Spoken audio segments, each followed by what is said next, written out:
Hello YouTube and welcome back to Let's Go Gaming. My name is Derek and today we're adventuring into the exciting world of Twisted Metal, the newest version on the PS3. And let me tell you, today, not only are all bets off for this game, but also all shirts are off. That's right, I'm not wearing a shirt behind this microphone. Scandalous Scandalous maybe, but I'm taken, ladies. But it has reached peak humidity in my apartment, and my lowly fan in the corner is definitely not doing enough to keep the body cool, especially under these hot and heavy headphones. And this couch doesn't really breathe that much either, now that I've really noticed it, and I'm getting a lot of sweat on my back. That's definitely. But I also got some cold water that's going to help with my diction, and it's going to help with my heat. So let's jump back into it. Ooh, I love this song. 50,000 watts of power. I probably shouldn't sing. Oh, sorry, Hangers another. So I figured out, I talked about this in some episode, how I was like not sure about like whether or not I'd be able to play sound due to copyright issues. But I was working on some uploads the other day, and there was another game I had the same concern, and I ended up figuring out like there was definitely ways that I could like have the sound in there, if not, you know, completely audible. I mean, it's audible, but like there's a certain level like you turn it down and like YouTube just doesn't even recognize it as like music anymore. And oh gosh, it's an electric cage match. For those of you who might not have seen this in the New York episode, this is like, we're in this theme park, and there's this cage that moves around, and you've got to stay in the cage. And you have a certain grace period timer that, you know, says, like, you can only be outside of the cage for so long. And after that runs out, there's, like, a health punishment for, you know, moving between the cage. And that might not sound bad, but, you know, in this game, little bits of health are everything that count, especially when you're literally racing your way to like a health pack or between the cage. It could end up being your death. And this is really a small area for all, what, 8 of us? Man, what is with Twist? Oh gosh, what's with Twisted Metal in the level 8? Or not the level 8, the number 8. Another, you know, downside of this kind of map is, or not downside, but like another strategy to these kind of maps is the health packs. You know, they are not always going to be in these cages. Like right now, I'm gonna run over here for this health, which I'm surely going to miss and about to die. Oh gosh, that was crazy. Alright. Oh, I gotta get to that other one before anybody else does. Come on! I don't know if that was Rowboat. It looked like him. Oh gosh, alright, there's one actually in this cage, so I'm all stocked up back on health. Hopefully the computer's taking as much damage as I am. But I mentioned at the end of the last level, I think you guys would really like this level. It's kind of a shame that I can't really explore it and show it to you, you know, because I can't leave the cage. But it's basically a theme park, and there's a lot of cool like ramps and whatnot and places to go and little aspects. I always like theme park levels in any game. And I'm just getting ass blasted. Okay, I'm going outside the cage for this health truck. I'm using a lot of my grace period time in not the way that I should be. Is someone gonna follow me outside the cage? Oh gosh, come on. Okay. I'm completely outside of the cage, but unlike the other level, I think this gives you a long grace period time. Is it like 3? I think it started out as 3 minutes worth, and the other level was only like a minute's worth. But that was a very more tightly knit level, whereas this one is all over the place, and it takes a lot of time to get between one cage and the other. Like, I'm not even sure where this one is. I think it's down here somewhere. Okay, I'm in the cage. So I'm gonna take a little side tangent and talk about something. Surprise, surprise, again about Twisted Metal. I feel like that's the only thing I've been talking about during this playthrough, but it's the easiest thing, you know, it's the thing that's most prominently... Oh my gosh, I had to kill this motherfucker with the flamethrower. He just exclusively wants to bag on me today. But, Oh, hello.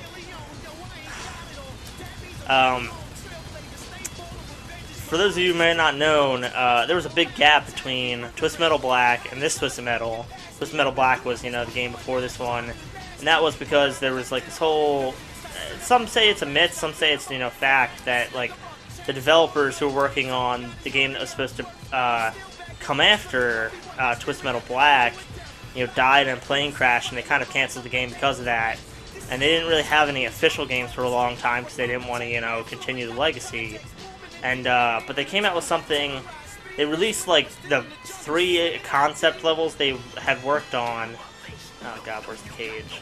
On an unofficial game, which is basically like a digital remaster before digital remasters were a thing. It's like up this hill. This is what I mean. Like I definitely wasted too much grace period time focusing on health. Because now it's like I'm not even going to be able to find where I'm supposed to be going. Yeah, I'm going to get to the cage, and it's going to be like, the cage is moving! It's like how big this level is. So they had these concept levels, and one of the concept levels was an amusement park, so I think that's another reason I really like this level in particular, because it feels like the natural, like, it feels like it was on the, the next game. It has the essence of that game that never existed. Whether it was like concept based on that or not. Oh yeah! Oh, I had Mega Guns for a second and I didn't realize I had wasted most of them. I hate when people stick a bomb on my ass and they don't even blow it up for like 3 minutes. It's like, are you gonna do it? Kill me! Like, get it over with! Because it blows up eventually anyway. I feel like it does less damage if you like wait, but I don't know. Just so silly. Oh no, the cage's moving and I'm inside the house and I don't even know how to get outside of the house. I'm gonna follow some of the other players on this one. That's also a pretty good strategy for these cage matches, because not only can you fire at them while you're going, but they lead you to where the next cage is, usually as fast as possible. Oh gosh. This bomb's still in my butt. Okay, now we're in Dinosaur Land. Ugh. This bomb has been in my ass for like a minute. Blow up. Whoever this is, blow it up, please. Get it over with. What is your master plan? Like, you're just gonna wait till like maybe I have like 1 hit point left and then be like, yes, and then I will finish him off. Gotta go outside of the cage to get health from dying. This is what I'm talking about. I'm literally like, I have to race to health in just the nick of time. If I had missed that health, that would have been it. And I didn't even really get that much health, because now that I'm back in the cage, a lot of the time spent outside the cage wasted that health that I had gotten when I was outside the cage. It's vicious. Oh, I can't get up on that thing. There's another health. Oh gosh. This is not going well for me. And now the cage is moving, and I'm not going to have enough health to survive till the next cage. I'm going to die. Oh god, it's right there. Oh no! Oh, my body tumbled into the next cage! That is some kind of, like, irony right there. Alright, of course I'm going to try again. I'm not going to be made a chump in a cage match. An electric cage match. Thrills and Spills Adventure Park. I'm talking, I'm sweating, I'm caging. There's so much going on right now that I cannot focus on my grace period. But I gotta be really conservative this time around. Because I guess if I'm conservative with the health, I won't have to leave the cage as much. And I should just wait until I get to a cage that has health already in it to get health. And then maybe while I'm in a cage, use that time to circle around for weapons, fire in the in-between cage periods, and then also look for health in the cage times. I mean, there's nothing stopping me from firing while I'm in the cage, but, it shouldn't be my main priority to kill them while they're in the cage, because I think they'll pretty much, damage each other, if anything. I should be spending the time, evading, collecting, and, waiting for my moment to strike. And I say that, like, right as I'm like, yeah, let me blast the motherfucker. Or really just try to pay attention for those ones that, like, are just outside of the cage. Oh. Where's the cage? This is big. Actually, I don't know if I've ever played this in a regular deathmatch and like been able to explore. I think I always have to play it in a cage match, because this is like one or two times I think you get to see this map through the story progression. So, oh my gosh, the cage isn't really even well placed. Like paths leading right out of the cage. It's so tempting to just kind of leave.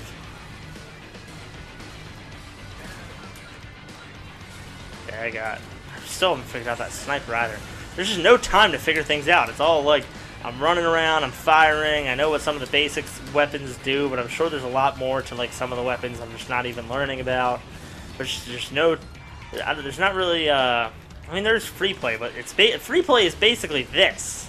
It's basically the same in every level and version of play. There's no like, oh, I can just drive around and play with weapons in like an open concept world. Okay, the cage has moved. It also seems like they might have splayed out health packs to be pretty easy to grab on the way to cages, specifically so you can grab them on the way to cages. So maybe that's also a pretty good strategy, is get health in between cages, take like a 2-second detour and use some of that grace period time to grab it, since I have to be out of the cage anyway. This one's pretty easy because it's right out there. So I'm hoping that I can get hurt so I can get that before I have to leave this cage. That way, you know, it's a lot easier than having to look around for it. So let me try to talk about something that isn't Twisted Metal for once. I say that and I completely have no idea where I would have gone with that. Oh gosh, what is non-Twisted Metal related that I could talk about? Cage at. Let me bring something up with you, viewers. It's a random topic. What are your... in the comments last time I asked you guys about, what was it? If you've ever heard of the thing Sweating Bullets. And I think I like bringing this, like, comment question up every episode, kind of like talking about something that I later then say, like, you know what, and leave your thoughts in the comments, too.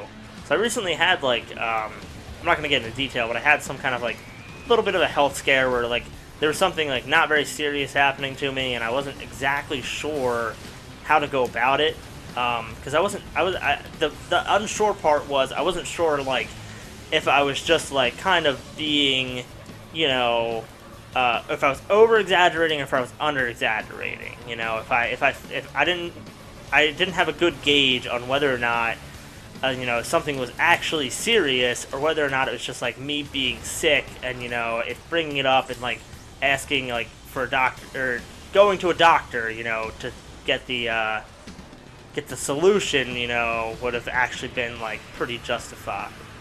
Okay, now I know how to get back up to this place, which the cage is now. So, what are your thoughts on that? I mean, it's really, I guess, per case and really what you think that you have, but I wasn't sure because I was also at work when some of it was going on, so I really was like just not sure if I like wanted to make it a big enough deal that like I would have to call out of work the next day if I, you know, went to the hospital. So I was like, okay, maybe I can just stick it out until I go to bed, and I'll wake up in the morning and I'll feel fine. And I guess like the easy answer is like it's always better to be safe than sorry, and have like the kind of peace of mind of, you know, going somewhere and finding out that you're okay. But, you know, what are some experiences that you guys have had with, like, something like that, where it's, like, you've had to make the difficult call of, like, calling out of work on something that might turn out to be nothing, and was it worth it? Oh, God, I'm in a building. Oh, my God. Okay, there's an exit. Oh, I got less than half my grace period time left, and somebody died. Oh, there goes somebody else. I was going to say, I only have 7 opponents left and half my grace period, so I think I'm doing pretty alright. My health has stayed pretty good, but I think that was mostly due to the fact that I got to that last cage early, because I already knew where it kind of was when it showed up on that point on the little map. So I was like, okay, I can get there early, and then like I was there for a good like 10 seconds before anybody else got there, so I was able to kind of just collect in peace and tell you guys about something going on in my life. Question you about it. This game is all about speed, definitely. If you keep moving, you just don't get hit as much. You slow down for a second, it's bam! Pow, right in the kisser every time. Oh god, I'm outside the cage. I'm outside the cage. So I didn't even realize I was outside the cage. I was kind of following like a preset path there. And then I didn't feel it till like the controller started rumbling. Okay. It's about to disappear somewhere. Oh, okay, it's right over there. Okay, this is where I died last time and tumbled right into the cage last second. Whew! This is just all sorts of focus going on right here. Health trucks so nobody else can. Don't fling me out of the cage, dick. I guess that wouldn't have killed me, you know. I would have had always had enough health that even if I was outside the grace period, I would survive. But still, not cool, bruh.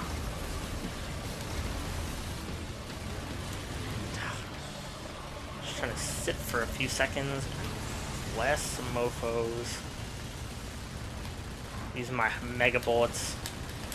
That's a good example for that. Now that since I have 75 left. This is like when I was choosing that like weapon for the car in the first episode, like either the Uzi or the shotgun. I'd stick with the mounted guns. I think it's because if you don't have the mounted guns and you, I'm going the completely wrong way. It's up at the castle now, which is like the other side of the park as opposed to the other dark castle. If you don't have the mounted guns, I don't think that you can use that same. Where are those guys going? I don't think you can use that same heavy bullets, you know, or whatever you want to call them, heavy shells. How do I get that?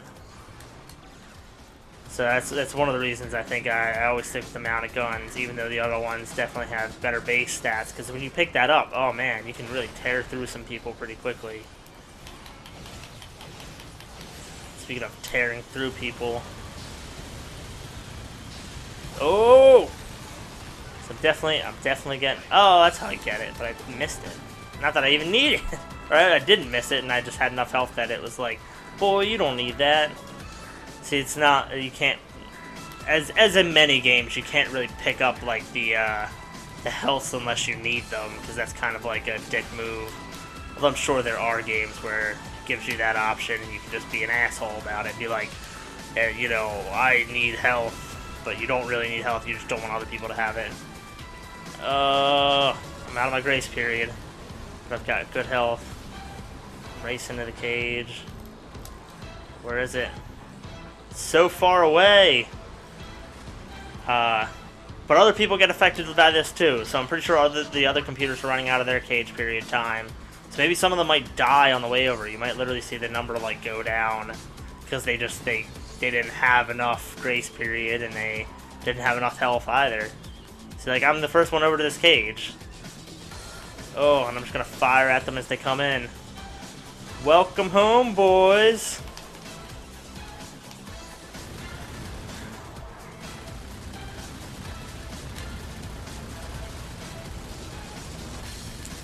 Heck yeah, I killed Vermin. He's Vermin. So I'm really focusing to try to finish this level off fast, try to make up for the lost time that I kind of had there when I died the first time trying to do this. Oh god, did it move? Okay. I was like, I didn't think I went out of it. It must have moved. Oh, and picked up a health on the way there. Thank you, roller coaster. Oh gosh. I don't know if it'd really be a victory if I won by, you know, basic default if the guy dies on the way over. It'd feel kind of cheap, wouldn't it? But I'd just take it. There's one guy left. I think it's Sweet Tooth, isn't it? It's frickin' Sweet Tooth. It always is. Come here, boy.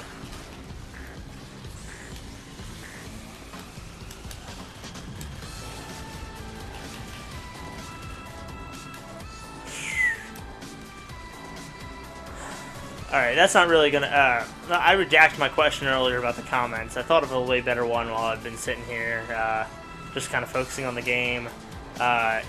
Leave a comment in the comment section below. What's your favorite type of amusement ride, since, you know, we fought in an amusement park style thing today. Oh, yeah! Oh, perfect timing on that one. So yeah, leave a comment in the comment section below. You can name your favorite ride by name if it's like at a certain park. or just kind of favorite kind of ride, or you know what, do that, because I feel like a lot of people are gonna say roller coaster. If you say roller coaster, name your favorite roller coaster, and if roller coaster isn't your favorite, just name your favorite, because I don't think many parks like give like their scramblers a different name, unless you literally had no idea what I just meant by a scrambler. Then I feign ignorance in the fact that a scrambler might be called by something else. Oh, we get a beautiful cutscene. I think we've made it to the middle part of Yeah, made it to the middle part of... Who was it, Mr. Grimm's that we're on right now? Mr. Grimm's story? Or is that the end? Nah, that was the middle. I don't remember there being another middle story. Or did he have even a middle story? Yeah. I don't know. It said number 884, which makes me really think about, like, how canonical a lot of the games are to this different universe. So even if you put all the games together, you'd never, like, break 100. It's like, how many contests have there been? Is there different realities? A little Easter egg there that a lot of those stuff that was in that cabinet were basically, what's the word for it? Not treasures or rewards. Souvenirs from other past contestants and other games. The boxing glove was a guy from Black. Oh. Okay. Oh, this is why I didn't remember Grimm's middle story. They kind of used his middle story to introduce the preacher character with the fakest looking hair ever. I know that they wanted to give him this cool hair, but could have done a little bit better job on the wigs there, guys. This looks like one of those like Halloween wigs you'd get at like Halloween Adventure. I just kind of realized Halloween Adventure is an East Coast thing. It's basically like a party store on the East Coast based out of New Jersey, and there's a lot of locations in like New Jersey, New York, and Pennsylvania, and it's like any other Halloween store you'd ever go to, but it definitely looks like one of those like synthetic wigs.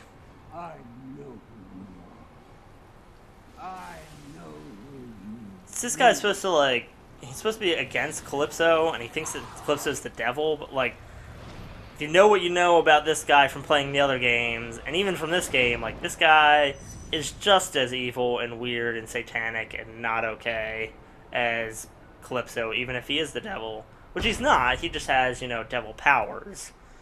It's pretty close, I guess. He's a demon, a daemon, whatever you want to call him. He's a demon named Damon. From the Damoritis. Can't really remember what that's from. Leave a comment in the comment section below. What is that?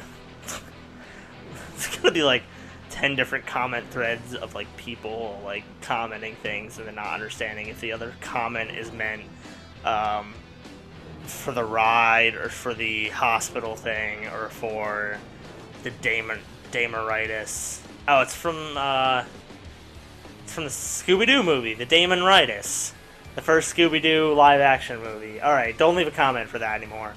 Before I ramble on more about the Scooby-Doo movie, which is amazing, I freaking love Freddie Prinze Jr. That's all the time that we had for today. I'm going to end on schedule. The last episode was long. I was going to cut before the cutscene, but might as well let it play. Next time, I'm going to try to get all the way to the end of Mr. Grimm. That way we can start off Dollface and be pretty close to finishing out a first singularly hosted series. So until next time, have a great yesterday, today, and tomorrow. And I totally butchered that quote.